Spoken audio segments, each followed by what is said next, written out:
नमस्कार दोस्तों, welcome to DS education. स्वागत है आपका मेरे यूट्यूब चैनल डीएस एजुकेशन में। मैं हूं दिनेश साहू और दोस्तों हम अध्ययन कर रहे हैं भारतीय राज्य व्यवस्था या फिर इंडियन पॉलिटी का। तो दोस्तों हम मौलिक अधिकार का अध्ययन कर रहे हैं, ठीक है। और हमने अभी मौलिक अधिकार के अंतर्गत आर्टिकल, ठीक है, 12 से लेकर आर्टिकल 18, ठीक है, यहाँ तक अध्ययन कर लिया था। समता व समानता का अधिकार का हमने अध्ययन कर लिया था। आज का जो दोस्तों हमारा टॉपिक है वो है स्वतंत्रता का अधिकार। तो एक बार हम रिवीजन कर लेते हैं दोस्तों। तो आर्टिकल 12 में हमने पढ़ा था, ठीक है।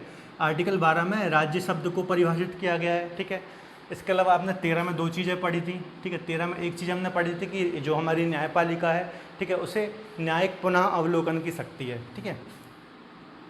न्यायिक पुनः अवलोकन की शक्ति है। और एक और हमने पढ़ा था, इसमें लॉ शब्द या फिर विधि शब्द को परिभाषित किया गया है। इसके अलावा आर्टिकल 14 से लेकर 18 तक समानता का अधिकार या समता का अधिकार है, हमने डिटेल में चर्चा करी थी, ठीक है दोस्तों। तो आज का जो हमारा टॉपिक है वो है पहले स्वतंत्रता का अधिकार, ठीक है, जो कि आर्टिकल 19 से लेकर 22 तक है, ठीक है। तो दोस्तों सबसे पहला आर्टिकल 19 या फिर आर्टिकल 19, ठीक है। इसके अंतर्गत मूल अधिकारों में 7 तरह की स्वतंत्रता का उल्लेख था, परंतु वर्तमान में 6 हैं, ठीक है।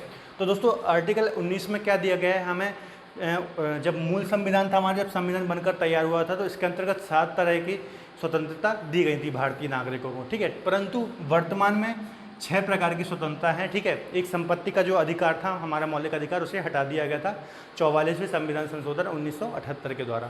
तो इसके अंतर्गत हम देख लेते हैं कौन कौन से प्रावधान है, ठीक है। तो दोस्तों जो 19 का ए है, ठीक है, इसमें सबसे पहले है दोस्तों कि हमें बोलने का अधिकार या फिर अभिव्यक्ति की स्वतंत्रता है, ठीक है। बोलने का अधिकार, बोलने का अधिकार, ठीक है, आर्टिकल 19 का ए, ठीक है। अब बी में है दोस्तों कि आप बिना हथियार के एकत्रित हो सकते हैं, ठीक है। और लिख लेते हैं हम यहाँ पे, बिना हथियारों के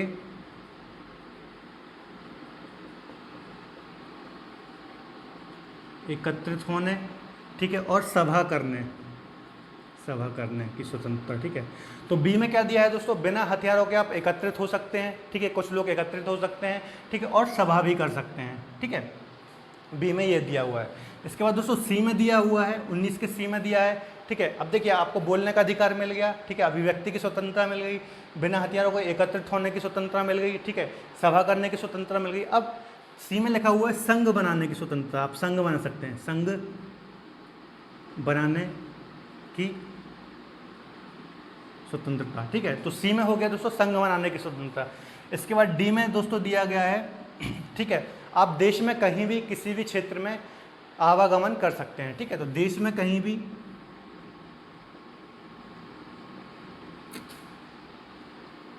आवागमन की स्वतंत्रता, ठीक है दोस्तों। तो एक बार हम फिर रिवीजन करते हैं।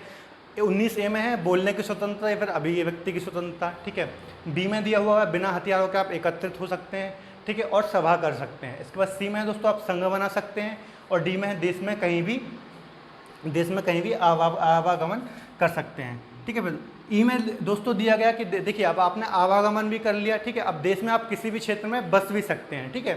तो देश में किसी भी क्षेत्र में बसने की स्वतंत्रता, ठीक है। तो अब देश में आप कहीं भी बस सकते हैं या फिर रह सकते हैं। इसके अलावा दोस्तों एफ था जो, ठीक है, तो एफ था संपत्ति का अधिकार, संपत्ति का अधिकार, ठीक है।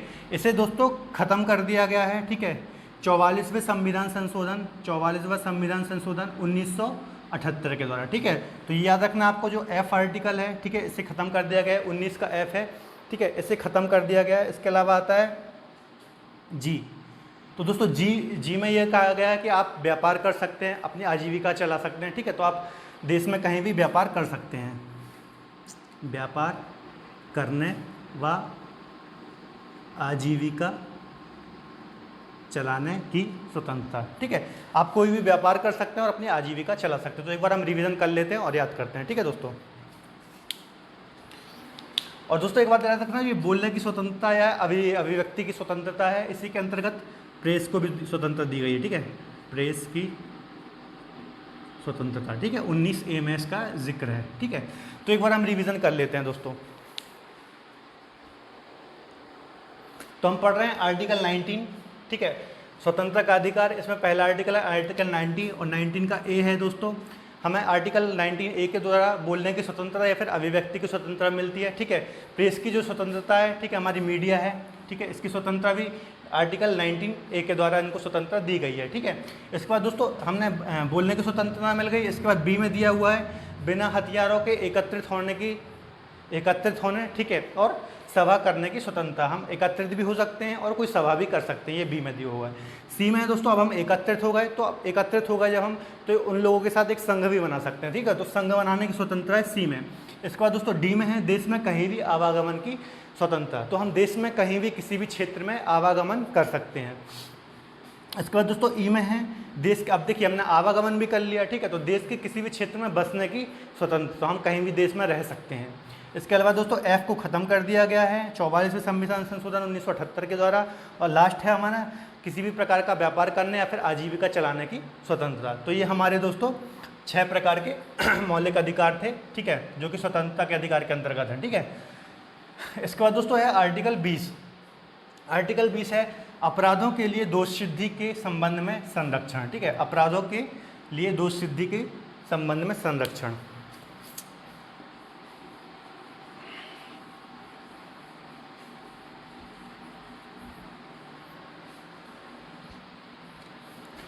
तो दोस्तों इसके अंतर्गत 3 प्रकार की स्वतंत्रताएं दी गई हैं। अब हम वो देख लेते हैं कौन कौन सी स्वतंत्रता है। तो दोस्तों पहली तो ठीक है, तो पहली बात है, ठीक है, आप दोष सिद्धि तभी करेंगे जब किसी ने कोई अपराध किया हो, ठीक है, दोष सिद्ध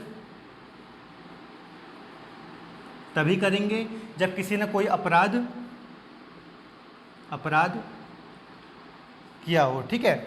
और दोस्तों उस समय के जो ये अपराध किया हुआ है अपराधी ने, ठीक है, इसे सज़ा उसी कानून के अकॉर्डिंग मिलेगी जब इसने ये कानून, देखिए मान लीजिए इसने 2010 में कोई अपराध किया, ठीक है, तो 2010 के टाइम जो कानून है, मान लीजिए उस अपराध के लिए 10 साल की सज़ा है, ठीक है, तो उसी टाइम के कानून के अकॉर्डिंग सज़ा होगी, ठीक है। तो दोष सिद्धि, ठीक है, तभी करेंगे आप जब अपना अपराध किया हो, ठीक है। इसके अलावा जो सज़ा का प्रावधान होगा, ठीक है, सज़ा का प्रावधान होगा, ठीक है, वो उसी टाइम के अकॉर्डिंग होगा, उसी टाइम के अकॉर्डिंग होगा, ये लिखा है, ठीक है, आर्टिकल 20 के 1 में। फिर 2 में दोस्तों लिखा है एक अपराध के लिए एक बार ही सज़ा का प्रावधान होगा, ठीक है, एक अपराध के लिए एक सज़ा। ऐसा नहीं कि किसी ने एक अपराध किया और आपने उसको 2-3 बार सज़ा दे दी, ठीक है, तो एक अपराध के लिए एक ही बार सज़ा सुनाई जा सकती है। इसके बाद दोस्तों तीसरे में लिखा गया है, ठीक है, स्वयं के विरुद्ध गवाही के लिए फोर्स नहीं कर सकते, ठीक है। अब हम इसको अच्छे से समझ लें, ठीक है।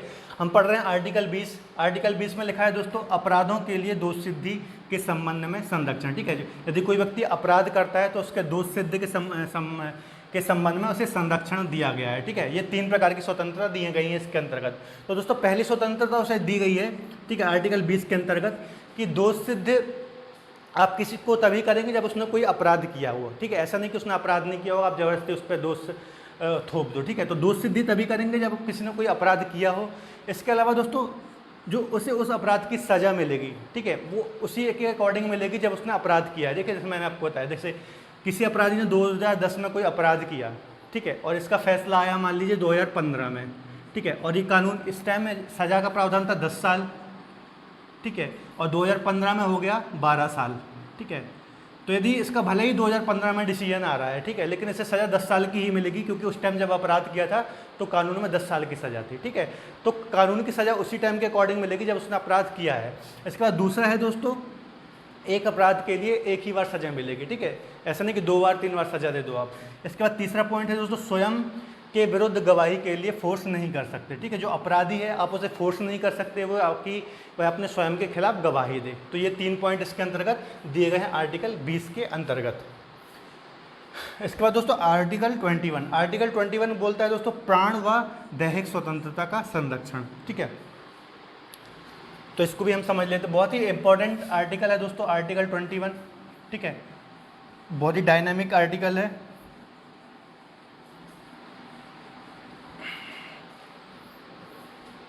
तो दोस्तों आर्टिकल 21 बोलता है प्राण व दैहिक स्वतंत्रता का संरक्षण।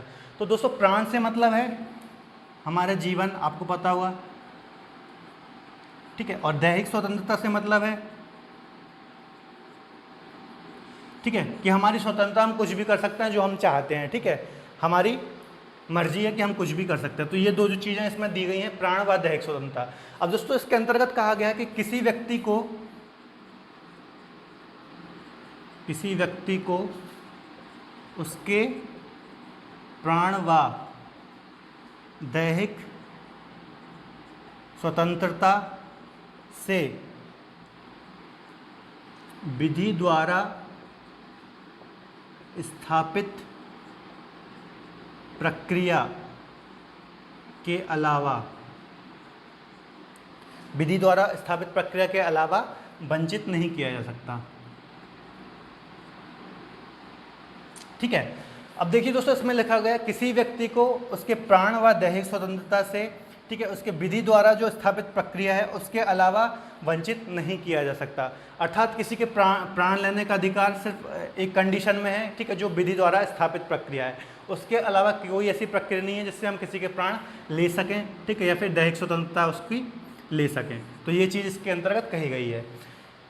इसके बाद दोस्तों आर्टिकल 21A है, ठीक है, 6 से 14 वर्ष के बच्चों के लिए निःशुल्क व अनिवार्य शिक्षा का प्रावधान। ठीक है, तो ये अमेंडमेंट करके जोड़ा गया 21A, ठीक है, 86वें संविधान संशोधन 2002 के द्वारा। ठीक है, ये इंपॉर्टेंट है, ये पूछ सकता है अमेंडमेंट 86वें संविधान संशोधन 2002 के द्वारा जोड़ा गया है कि 6 से 14 वर्ष के जो बच्चे हैं उनके लिए निःशुल्क व अनिवार्य शिक्षा का प्रावधान किया गया है। तो ये भी काफ़ी इंपॉर्टेंट आर्टिकल है दोस्तों। इसके बाद दोस्तों अगला है आर्टिकल 22। आर्टिकल 22 बोलता है दोस्तों कुछ दशाओं में गिरफ्तारी और निरोध में संरक्षण। ठीक है, कुछ दिशाओं में गिरफ्तारी व निरोध में संरक्षण। अब ये क्या बोल रहा है दोस्तों, तो देखिए इसको भी हम समझ लेते हैं। इसके अंतर्गत भी 3 पॉइंट कहे गए हैं आर्टिकल 22 के अंतर्गत।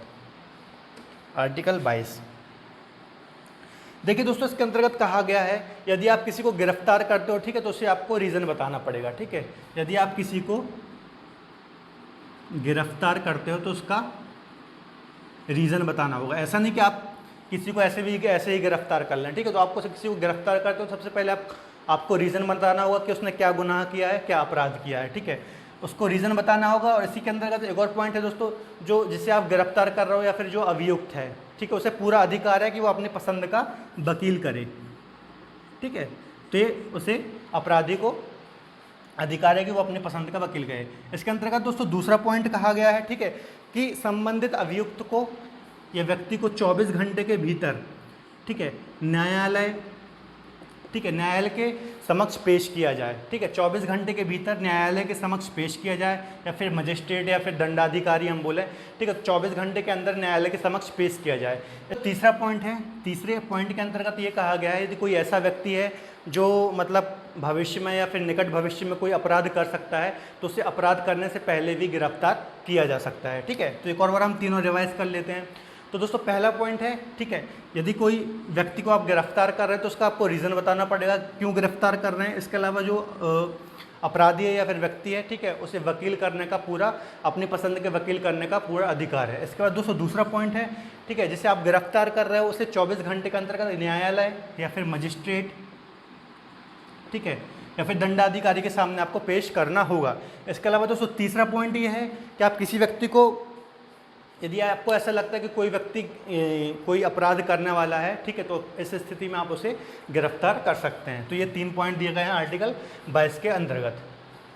इसके बाद दोस्तों तीसरा है हमारा शोषण के विरुद्ध अधिकार, आर्टिकल 23 और 24। ठीक है, तो आर्टिकल 23 दोस्तों कहता है मानव के दुर्व्यापार और बलात्श्रम में प्रतिषेध। ठीक है, ये फोर्स्ड लेबर की बात कर रहा है दोस्तों। ठीक है, अब ये क्या चीज़ है, देखिए दोस्तों आपने देखा होगा पहले के ज़माने में, ठीक है, बंधुआ मजदूरी चलती थी, है ना, बंधुआ मजदूरी आपने सुना होगा। बंधुआ मजदूरी, ठीक है, बंधुआ मजदूरी क्या होती थी दोस्तों, कि पहले के जो जमींदार या फिर अमीर लोग हुआ करते थे, ठीक है, वो जो गरीब लोग होते थे ठीक है, उन्हें कर्ज में दबा देते थे, इतना ज़्यादा दबा देते थे कि उनकी पीढ़ियों को बधुआ मजदूरी करनी पड़ती थी। मतलब उनके यहाँ जी हजूरी या फिर काम करना पड़ता था, उनकी पीढ़ियाँ निकल जाती थी और वो कर्ज नहीं चुका पाते थे। ठीक है, तो यही वही बोल रहा है कि मानव के दुर्व्यापार और बलात्श्रम का प्रतिषेध। आप किसी भी व्यक्ति से ज़बरदस्ती काम नहीं करवा सकते यदि उसकी इच्छा नहीं है तो। ठीक है, बलात्श्रम का मतलब यही है, फोर्स्ड लेबर। ठीक है, तो आप समझ गए होंगे। इसके बाद आर्टिकल 24 दोस्तों बोलता है बालकों के नियोजन का प्रतिषेध। ठीक है, 14 वर्ष से कम उम्र के बच्चों को कार्य नहीं करा सकते। ठीक है, अब आर्टिकल 24 क्या बोल रहा है दोस्तों कि जो 14 वर्ष से कम के बच्चे हैं, ठीक है, उनसे आप किसी भी प्रकार का काम नहीं कर पा सके, दुकानों कारखानों आदि में काम नहीं करवा सकते। ठीक है, और एक अधिनियम भी बनाया गया है, बाल श्रम अधिनियम 1986 का, इसी आर्टिकल के अंतर्गत। ठीक है, तो ये दोनों अलग अलग आर्टिकल हैं दोस्तों, कुछ डिफरेंस हैं। ठीक है, ये बलात्श्रम और बाल श्रम में डिफरेंस है। ठीक है, बाल श्रम में डिफरेंस है, आपको कंफ्यूज नहीं होना है। इसमें फोर्स्ड लेबर की बात कर रहा है कि आप किसी व्यक्ति से जबरदस्ती काम नहीं करा सकते, और 24 में बोल रहा है बालकों के लिए, 14 वर्ष से कम के लिए। ठीक है दोस्तों, इसके बाद हमारे वो दोस्तों अगला है धार्मिक स्वतंत्रता का अधिकार, आर्टिकल 25 से लेकर 28 तक। ठीक है दोस्तों, तो इसके अंतर्गत जो पहला आर्टिकल है आर्टिकल 25, ठीक है, ये बोलता है अंतःकरण व धर्म को अबाध रूप से मानने, आचरण करने व प्रचार प्रसार करने की स्वतंत्रता। तो दोस्तों आर्टिकल 25 ये बोलता है कि कोई भी व्यक्ति, ठीक है, अपने धर्म को, जो भी वो है धर्म मानता है, ठीक है, उसको मानने, उसका आचरण करने व प्रचार प्रसार करने की पूरी उसे स्वतंत्रता है। ठीक है, और एक और यहाँ बात जाने वाली एक शब्द है यहाँ अंतःकरण। ठीक है, अंतःकरण का मतलब ये है दोस्तों कि यदि कोई व्यक्ति किसी धर्म को नहीं मानता है, ठीक है, नास्तिक है, यदि नास्तिक है कोई व्यक्ति, ठीक है, तो उसको भी पूरी स्वतंत्रता है कि वह अपनी विचारधारा, जो भी उसकी विचारधारा है, ठीक है, उसको फॉलो करे। ठीक है, ज़रूरी नहीं है कि वह किसी धर्म को माने ही, यदि वो नहीं मानता तो ठीक है भैया, नास्तिक हो, ठीक हो, अपनी विचारधारा को फॉलो करो, कि किसी प्रकार का उस पर दबाव नहीं है। ठीक है, तो आर्टिकल 25 यही बोल रहा है कि कोई भी व्यक्ति, ठीक है, जो भी उसको वो सोचता है या फिर जिस भी धर्म को वो फॉलो करता है वह कर सकता है। इसके अलावा दोस्तों आर्टिकल 26 है धार्मिक कार्यों के प्रबंध की स्वतंत्रता। तो इसके अंतर्गत दोस्तों धार्मिक कार्यों से रिलेटेड जो भी प्रबंध हैं, ठीक है, किसी भी संस्था की स्थापना करना या फिर संपत्ति का अर्जन करना विधि के अनुसार, वो सब कर सकते हैं। तो ये उतना इम्पोर्टेंट आर्टिकल नहीं है। इसके बाद दोस्तों आर्टिकल 27 बोलता है किसी भी धर्म की अभिवृद्धि के लिए, ठीक है, समुदाय के बारे में स्थापना। ठीक है, अब ये क्या है दोस्तों, ये थोड़ा इंपॉर्टेंट है, समझने वाला। ठीक है, तो आर्टिकल 27 दोस्तों बोलता है, ठीक है, कोई भी धर्म या हिंदू हो, मुस्लिम हो, सिख हो, ईसाई हो, ठीक है, मान लीजिए कोई मंदिर, मस्जिद या फिर कोई गुरुद्वारा, ठीक है, किसी को बनवाना है तो उससे किसी प्रकार का टैक्स नहीं लिया जाएगा। ठीक है, मतलब ये जो धार्मिक संस्थाएं होती हैं ये टैक्स फ्री होती हैं। ठीक है, और एक जो राज्य है, ठीक है, राज्य से क्या मतलब है दोस्तों, जो हमने आर्टिकल 12 में पढ़ा था। ठीक है, तो राज्य इनसे टैक्स नहीं ले सकते, जो भी ये धार्मिक संस्थाएं हैं। ठीक है, तो ये वही वो बात कर रहा है आर्टिकल 27, ये टैक्स फ्री होती हैं जितनी भी धार्मिक संस्थाएं होती हैं। इसके बाद दोस्तों आर्टिकल 28 बोल रहा है कुछ शिक्षा संस्थाओं में धार्मिक शिक्षा या फिर धार्मिक उपासना में उपस्थिति होने का अधिकार। ठीक है, अब दोस्तों आर्टिकल 28 भी इम्पोर्टेंट है।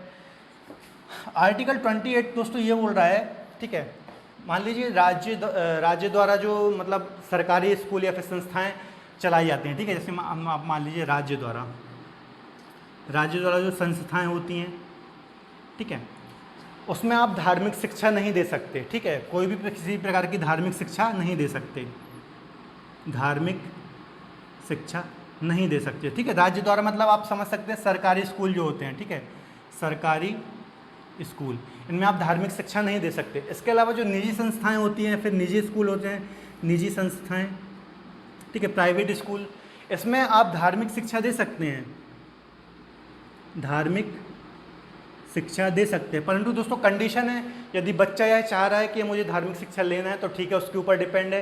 यदि बच्चा नहीं चाह रहा कि मुझे धार्मिक शिक्षा नहीं लेना, तो आप उस पर जबरन थोप नहीं सकते। ठीक है, तो ये बच्चे की मर्जी पर डिपेंड है, जो वहाँ अध्ययन कर रहा है या फिर शिक्षा ले रहा है। ठीक है, तो निजी।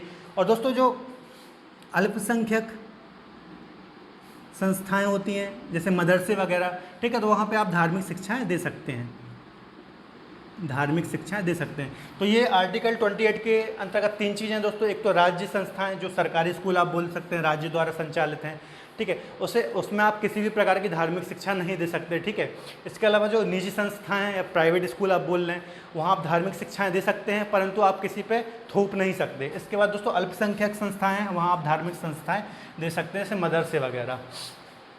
तो दोस्तों ये होता है हमारा धार्मिक स्वतंत्रता का अधिकार खत्म, है ना, 25 से 28। इसके बाद दोस्तों है अगला संस्कृति व शिक्षा का अधिकार।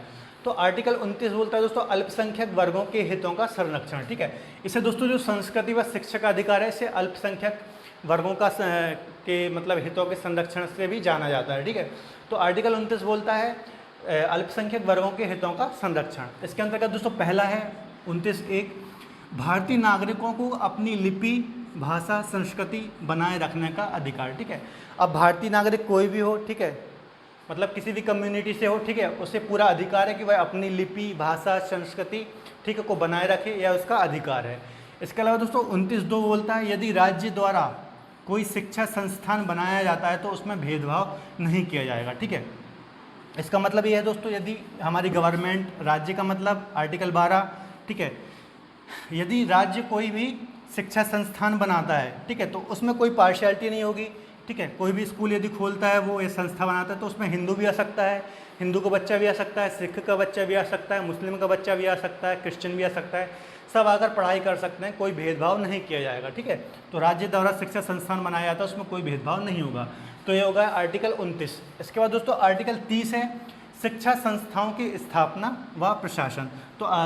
तो आर्टिकल जो 30 है वो ये बोलता है कि कोई भी अल्पसंख्यक संस्था हो, ठीक है, अपना शिक्षा संस्था, अपनी शिक्षा संस्था को स्थापित कर सकती है, वो अपने अकॉर्डिंग चला सकती है। तो दोस्तों ये था हमारे आर्टिकल 12 से लेकर, ठीक है, 30 तक जो मौलिक अधिकार थे। ठीक है, मौलिक अधिकार थे, इसका हमने अध्ययन कर लिया है।